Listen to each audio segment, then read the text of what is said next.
Alright guys, we've got a lot of Forsaken news, and today I'm going to tell you about the new skin for Noli. Alfred Davis is getting his own chase theme, and the hidden issue, why Forsaken's tracks began disappearing. But before we start, I'm going to ask you to subscribe and drop a like, because it's really hard for me to make these videos. I won't talk for too long, let's get straight into it. Recently, we've been getting a wave of intriguing hints about what seems to be an upcoming Aberrant Noli skin. Judging by everything revealed so far, this concept could easily become one of the most distinctive and creative skin ideas Forsaken has seen in quite some time. For anyone who hasn't heard, Alex, the creator behind the Aberrant John Doe skin, mentioned some time ago that several killers actually have their own aberrant versions. These versions represent how the characters might have looked if he had been the one responsible for designing them from the beginning. One of the killers included in that group is, of course, Noli. The first tease for Aberrant Noli came when Alex shared an early, rough sketch of the concept. Even in its unfinished state, the design already stood out as something special. He later clarified that a model for this version of Noli does exist, though it's based on an older build. After that, he released another teaser, a blurred shot of Noli's idle animation.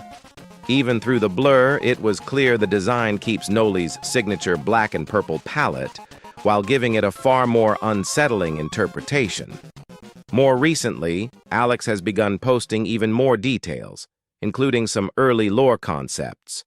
According to him, Aberrant Noli is envisioned as a jester serving a fallen god, a direction that gives Noli an entirely new identity and opens the door for unique animation choices, body language, and personality traits. We also received additional artwork, suggesting that Aberrant Noli's fingers resemble those of a humanoid puppet, designed to manipulate others like marionettes. It's an eerie touch that fits the aberrant aesthetic perfectly. But the most significant teaser so far has been the early showcase of his observant ability animation. The animation is extremely smooth and noticeably different from anything Noli currently has. The visual effects are vibrant, fluid, and carry that warped, unstable look that defines aberrant skins. We also got a close-up of his looping laugh animation, which highlights just how drastically different this version is compared to Noli's standard form. Far more unhinged and chaotic. Of course, all of this remains strictly conceptual for now. Nothing has been officially confirmed, and Alex hasn't stated that Aberrant Noli is guaranteed to release. Still, considering how successful Aberrant John Doe was and how positive the community response has been to these previews, it genuinely feels possible that this skin might be considered in the future. Personally, I love the idea of giving every killer an aberrant variant. It lets us explore alternate takes on familiar characters and imagine what Forsaken might have become if its creative direction had diverged early on. If every killer eventually received their own aberrant version, that would be incredible. A new chase theme for the Alfred Davis skin was recently teased, giving us our first hint at an upcoming audio update. Necrosis released a short preview accompanied by the line, "By turning you into a doll, your fate will be sealed forever." In the clip, you can hear what appears to be either the chase radius audio or possibly the full chase theme itself. And honestly, the early impression is great. I'm really happy this is happening, because Alfred Davis is one of the skins I almost never encounter in actual matches. That's not an exaggeration. He's easily among the least used skins in the entire game. Giving him a dedicated chase theme could finally bring some attention back to him. Many players only start using certain skins once they receive unique sound design or special audio effects. So this update might be exactly what Alfred Davis needed. Hopefully the full chase theme gets revealed soon, because the teaser already sounds promising and might mark the beginning of a comeback for this skin. We've run into some pretty serious copyright issues recently, and the situation turned out to be much bigger than anyone first thought. If you missed my previous video, several chase themes from Forsaken were suddenly removed because of copyright complications. In a recent update, 1X's original chase theme was even swapped out for his milestone track while the developers worked to figure out what was going on. John Doe's chase theme was also affected.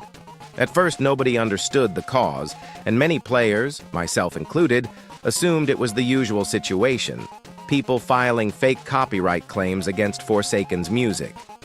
Unfortunately, this happens constantly across platforms like Roblox, Spotify, YouTube, and pretty much anywhere music is uploaded. Copyright moderation on most of these sites is awful, and it's shockingly easy for someone to pretend they own a track and get it taken down. This isn't even the first time Forsaken has dealt with this. The first volume of the Forsaken OST was previously taken off Spotify for the exact same reason. But things escalated even further. It was revealed that Nyx, the actual composer behind the Blue Dude chase theme, had his own track falsely claimed on YouTube. Because of that, he hasn't been earning any revenue from his song, while some random impersonator has been receiving payments instead. The worst part is that YouTube still hasn't responded to his appeal, leaving him stuck watching someone else profit from his work while the system does nothing. As all this unfolded, the problem began widening. More chase themes started disappearing, including ones for skins like Diver 1X, which is a major issue. For many Forsaken skins, the chase theme is one of the biggest parts of their identity. It shapes their atmosphere and how they feel to play. Losing those tracks completely changes the experience. Thankfully, we finally got an explanation. It turns out that none of this was caused by a random troll filing fake strikes. Instead, Roblox itself performed a large automated copyright sweep, which incorrectly flagged many Forsaken tracks as violations. That mistake triggered the sudden wave of removals. Once this came to light, the developers began working immediately to restore everything that had been falsely taken down.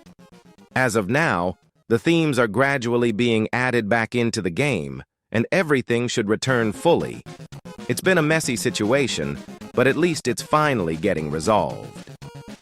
That covers everything in this update. If you enjoyed this overview, please make sure to like the video and subscribe for more detailed content like this. Thank you for watching, and I will see you in the next one.